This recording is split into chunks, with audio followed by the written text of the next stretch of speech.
in my Bronx backyard.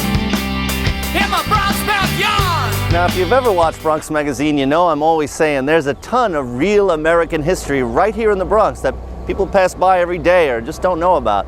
I'm right here on University Avenue, right across the street from the Jerome Park Reservoir.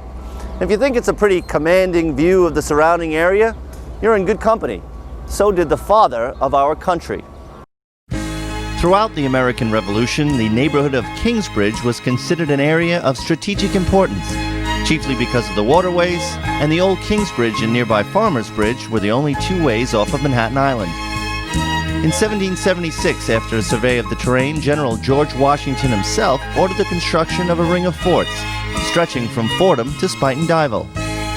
Fort Independence was the largest, with a then commanding view for miles in all directions. You have to use your imagination today, but you can still catch a glimpse of the view that Washington saw. The fort fell into British hands early in the war and was the site of many skirmishes. In this area, there were two of the 8 forts that were built in 1776. One was Fort Independence, which is really outside of the 8, which is the largest of the forts. The other is Fort number 4, and both of them overlook the Harlem River Valley below. As a result, throughout the entire American Revolution, this area and the hill overlooking what is today Broadway from Sedgwick Avenue was a constant battleground with many skirmishes occurring. I think it is important for children and for their parents to know the legacy that has come to us from the past. We are living in the greatest republic the world has ever known. And that republic was established during the American Revolution. And much of the fighting in the American Revolution actually occurred right in this area at Kingsbridge Heights with Fort number 4 and Fort Independence. You know, the theme song of our show is all about being in our Bronx backyard. And you know, the Bronx has an incredible amount of history in its backyard. You know, during the Revolutionary War, the Bronx was a hotbed of activity. And a little-known hero and a little-known battle are now finally getting their due. If you've ever looked at the walls of Borough Hall, you may have overlooked the mural depicting the Battle of Pell's Point. But don't be surprised. History itself seems to have done the same. On October 18, 1776, Colonel John Glover and his men held off over 4,000 British and Hessian soldiers in the grounds of what we now know as Split Rock Golf Course. But recently, St. Paul's Church in Mount Vernon began their new exhibit, Overlooked Hero, John Glover and the American Revolution.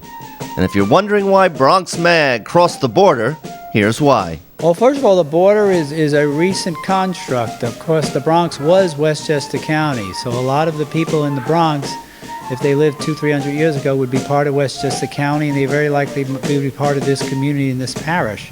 David Osborne is the site manager at St. Paul's Church, a National Historic Landmark that dates back to the late 1600s. The site represents 350 years of settlement and interesting activity here at St. Paul's Church National Historic Site. The cemetery has gravestones going back to 1704 that we can still read. Shows you how old this area is, how long Americans have been plodding along this turf and this concrete.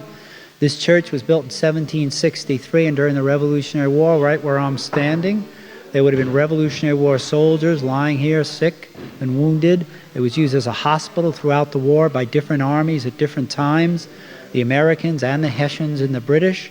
Right out here on the Colonial Green, there was some very important events in the 18th century that helped establish free religion and free press in America. And we have exhibits and ongoing activities, and everything we just mentioned is brought to life through reenactments and talks and lectures and demonstrations, and also we're free. With Washington's army in full retreat from Manhattan, it was Glover's job to repel what was then the first British invasion of the American mainland. His actions allowed Washington to escape to White Plains, and in doing so, perhaps save the fledgling revolution itself.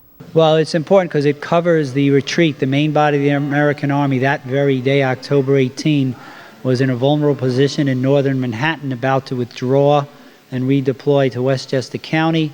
And that morning, the large British Army lands at the southern edge of Pelham Bay Park. comes up through what is today the Split Rock Golf Course. And if there was nobody there to confront them, they certainly could have cut west and over across to the river and cut off and maybe destroyed the American army. But fortunately for our side, there were 750 troops there, Massachusetts Continental troops under the very able command of Colonel John Glover of Marblehead, Massachusetts. And he and his troops fight a very impressive delaying action that day, using the higher ground, using the stone walls to slow down and disrupt the British march. And they never do get through and never get across, so the American retreat of the main body from northern Manhattan goes on relatively unimpeded. Surprisingly today, much of the battlefield still remains, thanks to the creation and preservation of Pell Park and the surrounding areas.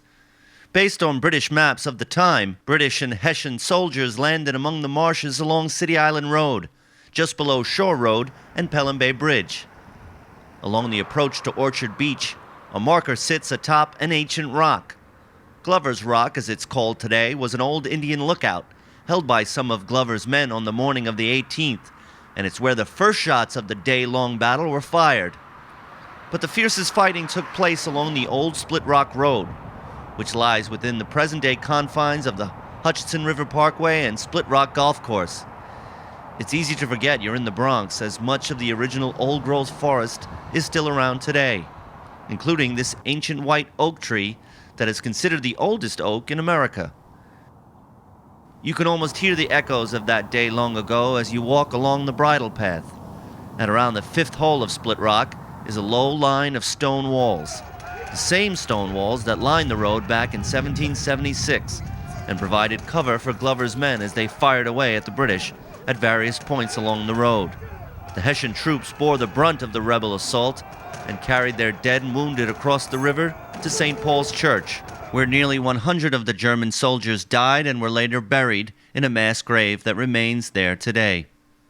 It's not that well known because it is a rear guard, or historians would call it a delaying or a side action, but it's awfully, awfully important, because if it hadn't happened and the British and the Hessians had broke through easily that day, it's not out of the question that they could have gone 3 or 4 miles across to the Bronx River and really destroyed the American army as it was retreating. Despite his exceptional exploits throughout the Revolutionary War, Glover remains the epitome of the term unsung hero. But Osborne and others believe it's time to change that.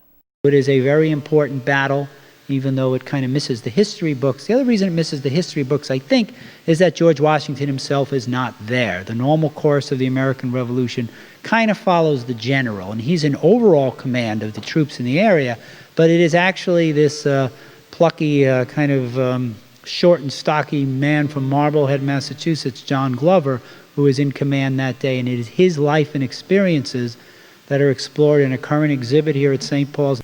I'm very impressed with the work that they've done in preserving things about his life. John Glover was always one of my favorite people, and I think he's one of the most unsung heroes of the Revolutionary War. As we stand here today in what is now Mount Vernon, we would not have been here if it had not been for his people stopping the forces as they came. With 750 people, he stopped the best that the British had to send. And this is somebody who was not a trained military person. It was an American who just did what he had to do with what he had available. And you don't have to be an historian or a TV host to appreciate the history that St. Paul's and the Bronx has to offer. Well, the Bronx is a very rich place for history, whether it's City Island, where we live, or over at Kingsbridge. We know the stories of the British invasion in New York and the Battle of White Plains and the Battle of Pelham Bay. We pass Glover's Rock all the time, and it's interesting when we saw that this was being featured here, and I understand that this is the first day of this exhibition, that we were in the area, we had to stop by. I've never been here before, and it's quite, it really is quite fascinating to be so close.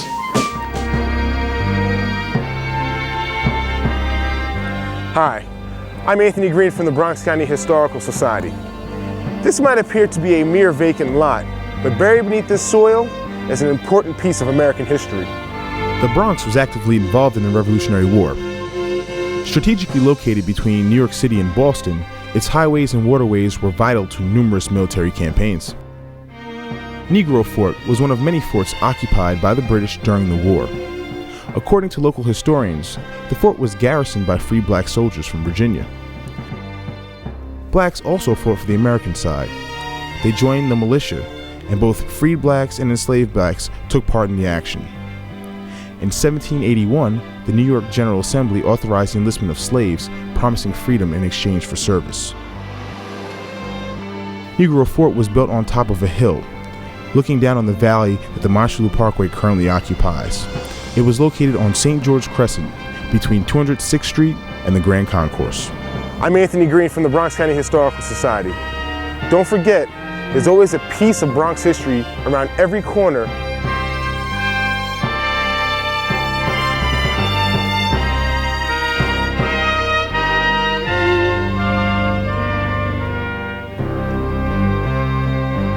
Now, me and Anthony Green traveled around the Bronx doing all these shows.